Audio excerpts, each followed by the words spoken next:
Chapter 4: The Embodied and Unembodied Self. Thus far, I have tried to characterize some of the anxieties that are aspects of a basic ontological insecurity. These anxieties arise in this particular existential setting and are a function of this setting.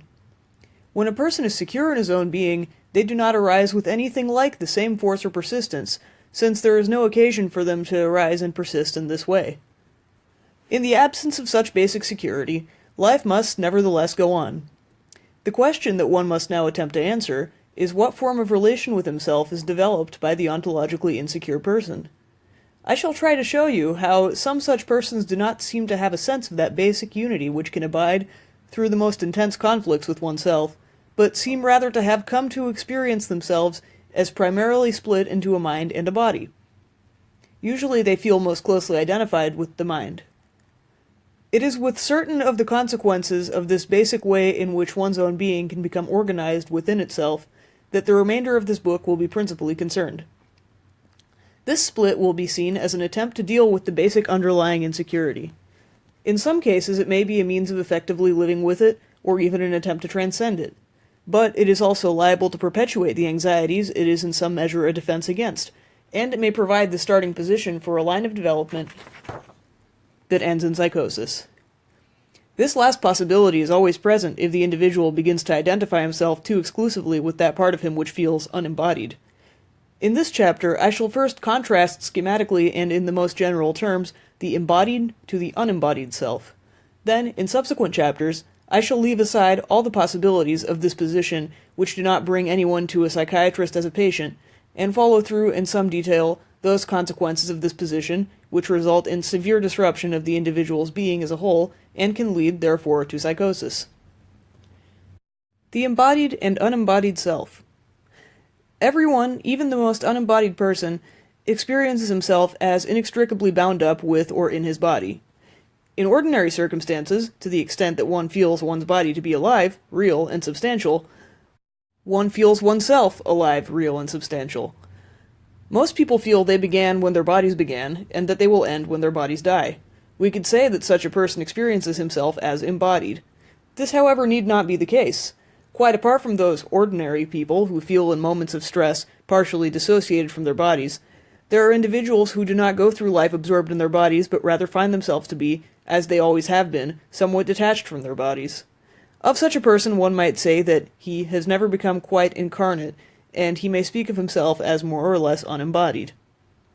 Here we have a basic difference in the self's position in life. We would almost have, if the embodiment or unembodiment were ever complete in either direction, two different ways of being human. Most people may regard the former as normal and healthy, and the latter as abnormal and pathological. Throughout this study, such an evaluation is quite irrelevant. From certain points of view, one may regard embodiment as desirable. It is possible to suggest from another point of view that the individual should try to disentangle himself from his body, and thereby achieve a desired state of discarnate spirituality. Bultmann, for instance, in his Primitive Christianity, 1956, gives an excellent short account of the Gnostic ideal of divorce of soul, the real self, and body. Redemption was conceived of as a total breach or dissolution of soul and body. He quotes a Gnostic text as follows: "The body is the dark prison, the living death, the sense-endowed corpse, the grave thou bearest about with thee, the grave which thou carriest around with thee, the thievish companion who hateth thee in loving thee, and envieth thee in hating thee." For studies of the mind-body split from a psychopathological viewpoint, see Clifford Scott, 1949, and Winnicott, 1945-1949. What we have are two basic existential settings. The difference in setting does not preclude every basic issue, good and bad, life and death, identity, reality, and irreality, from arising in the one context as in the other, but the radically different contexts in which they occur determine the basic ways in which they are lived. These two extreme possibilities require to be examined in terms of the way in which an individual whose position approximated to one or other of these possibilities would experience his relatedness to other persons and the world. The embodied person has a sense of being flesh and blood and bones, of being biologically alive and real. He knows himself to be substantial. To the extent that he is thoroughly in his body, he is likely to have a sense of personal continuity in time. He will experience himself as subject to the dangers that threaten his body, the dangers of attack, mutilation, disease, decay, and death. He is implicated in bodily desire and the gratifications and frustrations of the body. The individual thus has as his starting point an experience of his body as a base from which he can be a person with other human beings. However, although his being is not cleft in himself as mind and himself as body, he can nevertheless be divided against himself in many ways. In some ways, his position is more precarious from that of the individual who is somewhat divorced from his body, since the first individual lacks that sense of being inviolate from physical harm sometimes felt by the partially embodied person. For instance, a man who had been a mental hospital patient for 2 long periods with schizophrenic breakdowns told me of his reactions on being attacked in an alleyway at night, at a time when he was quite sane. As he walked along the alley, 2 men approached him from the opposite direction. When they were level with him, one of them suddenly hit him with a kosh. The blow was not accurately aimed and stunned him only momentarily. He staggered but recovered enough to turn round and attack his assailants, although he himself was unarmed. After a brief scuffle, they ran off. What is interesting is this man's way of experiencing the incident. When he was struck, his first reaction was of surprise. Then, while he was still partially stunned, he thought how pointless it was for these men to hit him. He had no money on him. They could get nothing from him. They could only beat me up, but they could not do me any real harm. That is, any damage to his body could not really hurt him. There is a sense, of course, in which such an attitude could be the height of wisdom, when, for example, Socrates maintains that no harm can possibly be done to a good man. In this case, he and his body were dissociated. In such a situation, he felt much less afraid than the ordinary person, because from his position he had nothing to lose that essentially belonged to him. But, on the other hand, his life was full of anxieties that do not arise for the ordinary person. The embodied person, fully implicated in his body's desires, needs, and acts, is subject to the guilt and anxiety attendant on such desires, needs, and actions. He is subject to the body's frustrations, as well as to its gratifications. Being in his body is no haven from possibly crushing self-condemnation. Being embodied as such is no insurance against feelings of hopelessness or meaninglessness. Beyond his body, he still has to know who he is. His body may come to be experienced as diseased, poisoned, dying. In short, the body self is not an inviolable stronghold against the corrosion of ontological doubts and uncertainties. It is not in itself a bulwark against psychosis. Conversely, the split in the existence of one's own being into unembodied and embodied parts is no more an index of latent psychosis than is total embodiment any guarantee of sanity.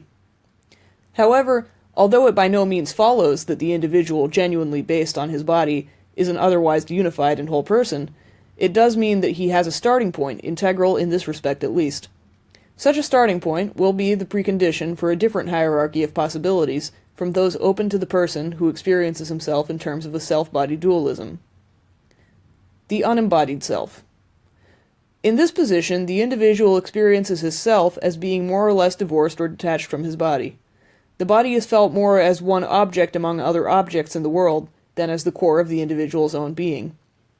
Instead of being the core of his true self, the body is felt as the core of a false self, which a detached, disembodied, inner, true self looks on at with tenderness, amusement, or hatred, as the case may be.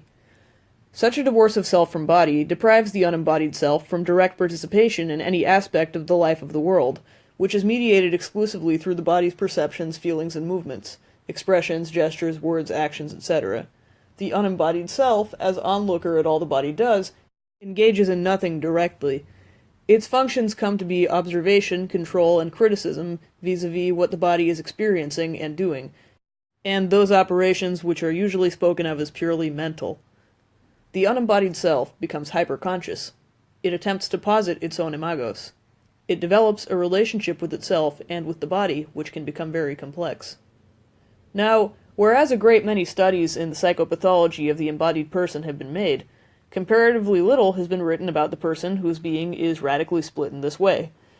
Temporary states of dissociation between the self and body have been studied, of course, but usually these dissociations are seen as arising from an original position wherein the self began as embodied, became temporarily dissociated under stress, and returned to its original embodied position when the crisis was over.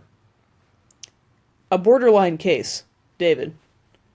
I shall give a straightforward account of David with the minimum of comment, because I want the reader to be quite clear that such people and such problems exist in reality and are not matters of my invention. This case can also serve as a basis for much of the general discussion in the subsequent section. David was 18 when I saw him. He was an only child whose mother had died when he was 10. Since then, he had lived with his father. From grammar school, he had gone to university to study philosophy. His father could not see the point of his son consulting a psychiatrist, as there was nothing, in his view, for him to see a psychiatrist about. His tutor, however, was worried about the boy because he seemed to be hallucinated and acted in various somewhat odd ways. For instance, he attended lectures in a cloak, which he wore over his shoulders and arms. He carried a cane. His whole manner was entirely artificial. His speech was made up largely of quotations. His father's account of him was very meager. He had always been perfectly normal, and he thought his present eccentricities were simply an adolescent phase. He had always been a very good child, who did everything he was told and never caused any trouble. His mother had been devoted to him. He was inseparable from her. He had been, quote, very brave when she died, and had done everything to help his father. He did the housework, cooked the meals, bought most of the food. He took over from his mother, or took after her, even to the extent of showing his flair for embroidery, tapestry, and interior decoration. All this his father commended and spoke highly of. This boy was a most fantastic-looking character, an adolescent Kierkegaard, played by Danny Kaye. The hair was too long, the collar was too large, the trousers too short, the shoes too big, and withal his second-hand theater cloak and cane. He was not simply eccentric. I could not escape the impression that this young man was playing at being eccentric. The whole effect was mannered and contrived. But why should anyone wish to contrive such an effect? He was not unlike Tertian and Lionel Trilling's brilliant short story, Of This Time, of That Place. He was indeed quite a practiced actor, for he had been playing one part or another at least since his mother's death. Before that, he said, I had simply been what she wanted. Of her death, he said, as far as I can remember, I was rather pleased. Perhaps I felt some sorrow. I would like to think so anyway. Until his mother's death, he had simply been what she wanted him to be. After her death, it was no easier for him to be himself. He had grown up taking entirely for granted that what he called his self and his personality were two quite separate things. He had never seriously imagined any other possibility, and he took it equally for granted that everyone else was constructed along similar lines. His view of human nature in general, based on his own experience of himself, was that everyone was an actor. It is important to realize that this was a settled conviction or assumption about human beings which governed his life. This made it very easy for him to be anything his mother wanted, because all his actions simply belonged to some part or other he was playing. If they could be said to belong to his self at all, they belonged only to a false self, a self that acted according to her will, not his. His self was never directly revealed in and through his actions. It seemed to be the case that he had emerged from his infancy with his own self, on the one hand, and what his mother wanted him to be, his personality, on the other. He had started from there, and made it his aim and ideal to make the split between his own self, which only he knew, and what other people could see of him, as complete as possible. He was further impelled to this course by the fact that despite himself, he had always felt shy, self-conscious, and vulnerable. By always playing a part, he found he could in some measure overcome his shyness, self-consciousness, and vulnerability. He found reassurance in the consideration that whatever he was not doing himself. Thus he used that same form of defense which had already been mentioned. In an effort to mitigate anxiety, he aggravated the conditions that were occasioning it. The important point he always kept in mind was that he was playing a part. Usually, in his mind, he was playing the part of someone else, but sometimes he played the part of himself, his own self, that is, he was not simply and spontaneously himself, but he played at being himself. His ideal was never to give himself away to others. Consequently, he practiced the most tortuous equivocation towards others in the parts he played. Towards himself, however, his ideal was to be as utterly frank and honest as possible. The whole organization of his being rested on the disjunction of his inner self and his outer personality. It is remarkable that this state of affairs had existed for years without his personality, i.e. his way of behaving with others, appearing unusual. The outward appearance could not reveal the fact that his personality was no true self-expression, but was largely a series of impersonations. The part he regarded himself as having been playing most of his school days was that of a rather precocious schoolboy with a sharp wit, but somewhat cold. He said, however, that when he was 15 he had realized that this part was becoming unpopular because it had a nasty tongue. Accordingly, he decided to modify this part into a more likable character, quote, with good results. However, his efforts to sustain this organization of his being were threatened in two ways. The first did not trouble him too seriously. It was the risk of being spontaneous. As an actor, he wished always to be detached from the part that he was playing. Thereby he felt himself to be master of the situation, in entire, conscious control of his expressions and actions, calculating with precision their effects on others. To be spontaneous was merely stupid. It was simply putting himself at other people's mercy. The second threat was the more actual, and one upon which he had not calculated. If he had a personal source of complaint to bring to me, it was based on this threat, which indeed was beginning to disrupt his whole technique of living. All through his childhood he had been very fond of playing parts in front of the mirror. Now in front of the mirror he continued to play parts, but in this one special instance he allowed himself to become absorbed into the part he played, to be spontaneous. This, he felt, was his undoing. The parts he played in front of the mirror were always women's parts.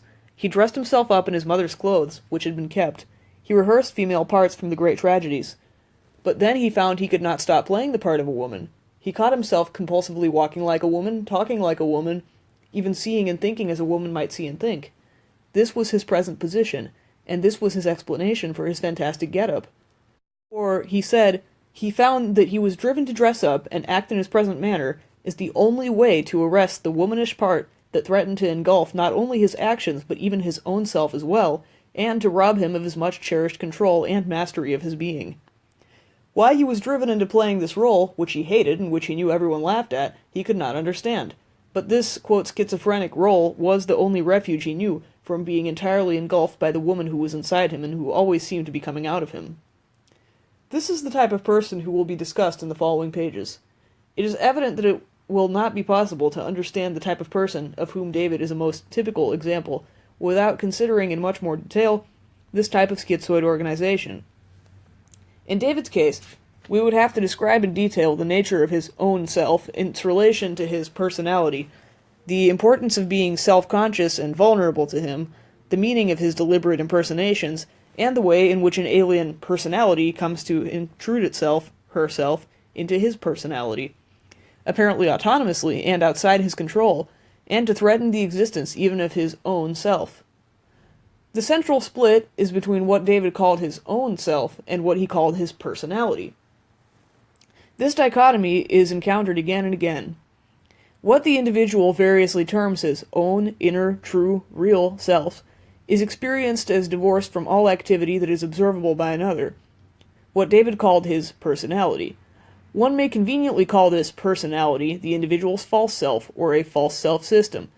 The reason I suggest that one speaks of a false self-system is that the personality, false self, mask, front, or persona that such individuals wear may consist in an amalgam of various part selves, none of which is so fully developed as to have a comprehensive personality of its own.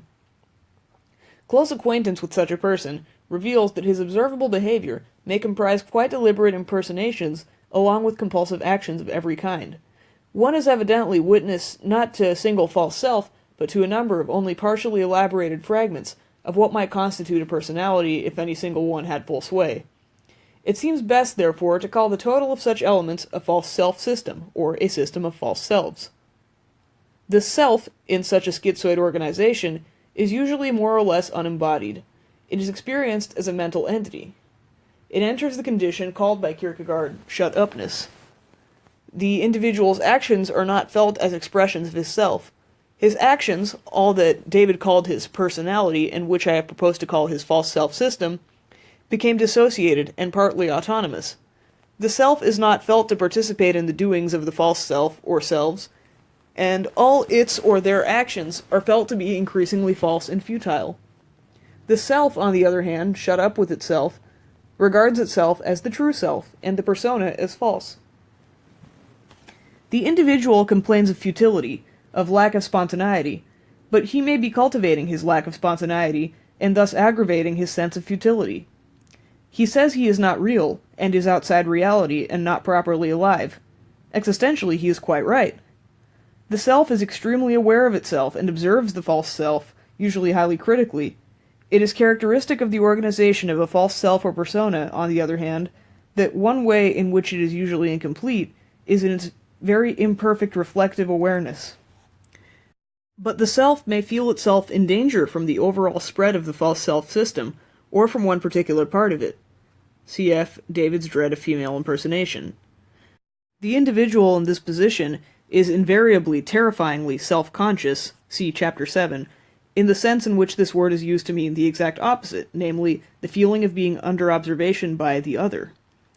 These changes in the relationship between the different aspects of the person's relation to himself are constantly associated with his interpersonal relationships.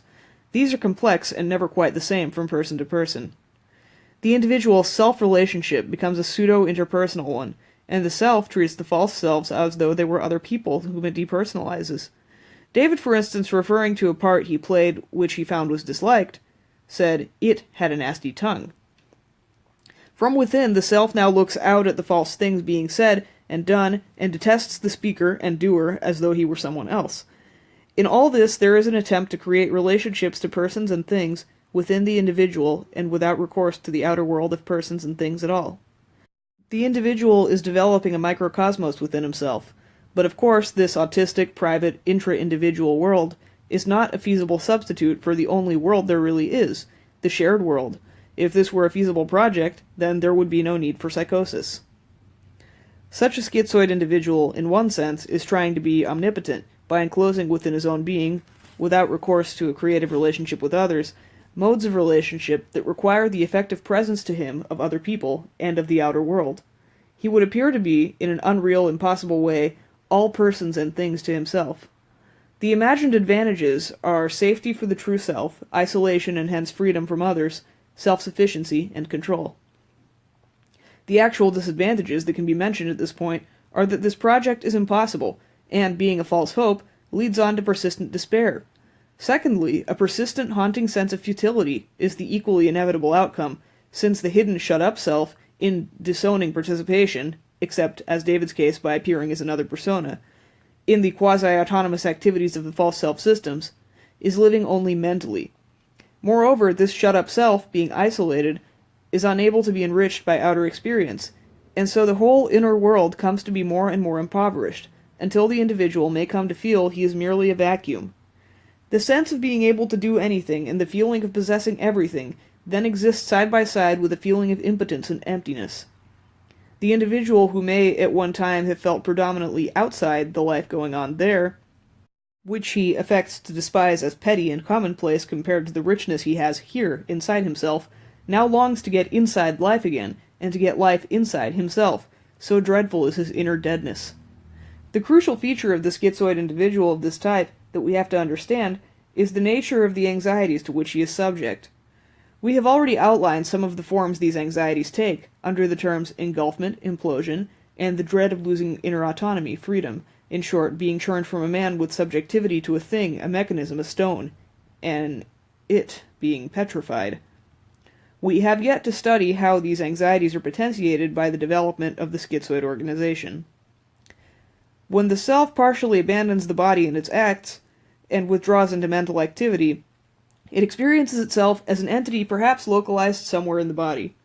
We have suggested that this withdrawal is in part an effort to preserve its being, since relationship of any kind with others is experienced as a threat to the self's identity.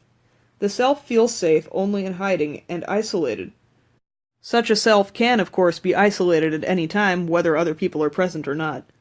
But this does not work. No one feels more vulnerable, more liable to be exposed by the look of another person, than the schizoid individual. If he is not acutely aware of being seen by others, i.e. self-conscious, he has temporarily avoided his anxiety becoming manifest by one or other of two methods. Either he turns the other person into a thing, and depersonalizes or objectifies his own feelings toward this thing, or he affects indifference. The depersonalization of the person, and or the attitude of indifference, are closely related but not quite identical. The depersonalized person can be used, manipulated, acted upon. As we stated above, Chapter 1, the essential feature of a thing as opposed to a person is that a thing has no subjectivity of its own, and hence can have no reciprocal intentions. In the attitude of indifference, the person or thing is treated with casualness or callousness, as though he or it did not matter, ultimately as though he or it did not exist. A person minus subjectivity can still be important. A thing can still matter a great deal. Indifference denies to persons and to things their significance. Petrification, we remember, was one of Perseus's methods of killing his enemies. By means of the eyes in Medusa's head, he turned them into stones. Petrification is one way of killing. Of course, to feel that another person is treating or regarding one not as a person but as a thing need not itself be frightening if one is sufficiently sure of one's own existence. Thus, being a thing in someone else's eyes does not represent, to the normal person, a catastrophic threat. But to the schizoid individual, every pair of eyes is in a Medusa's head which he feels has power actually to kill or deaden something precariously vital in him. He tries, therefore, to forestall his own petrification by turning others into stones. By doing this, he feels he can achieve some measure of safety. Generally speaking, the schizoid individual is not erecting defenses against the loss of a part of his body. His whole effort is rather to preserve his self. This, as we have pointed out, is precariously established. He is subject to the dread of his own dissolution into non-being, into what William Blake described in The Last Resort as chaotic non-entity. His autonomy is threatened with engulfment. He has to guard himself against losing his subjectivity and sense of being alive. Insofar as he feels empty, the full substantial living reality of others is an impingement which is always liable to get out of hand and become implosive, threatening to overwhelm and obliterate his self completely, as a gas will obliterate a vacuum, or as water will gush in and entirely fill an empty dam. The schizoid individual fears a real live dialectical relationship with real live people. He can relate himself only to depersonalized persons, the phantoms of his own fantasies, imagos, perhaps to things, perhaps to animals. We suggest, therefore, that the schizoid state we are describing can be understood as an attempt to preserve a being that is precariously structured. We shall suggest later that the initial structuralization of being into its basic elements occurs in early infancy. In normal circumstances, this occurs in such a way as to be so conclusively stable in its basic elements, for instance, the continuity of time, the distinction between the self and not self, fantasy and reality, that it can henceforth be taken for granted. On this stable base, a considerable amount of plasticity can exist in what we call a person's character. In the schizoid character structure, on the other hand, there is an insecurity in the laying down of the foundations, and a compensatory rigidity in the superstructure. If the whole of the individual's being cannot be defended, the individual retracts his lines of defense until he withdraws within a central citadel. He is prepared to write off everything he is, except his self. But the tragic paradox is that the more the self is defended in this way, the more it is destroyed. The apparent eventual destruction and dissolution of the self in schizophrenic conditions is accomplished not by external attacks from the enemy, actual or supposed, from without, but by the devastation caused by the inner defensive maneuvers themselves.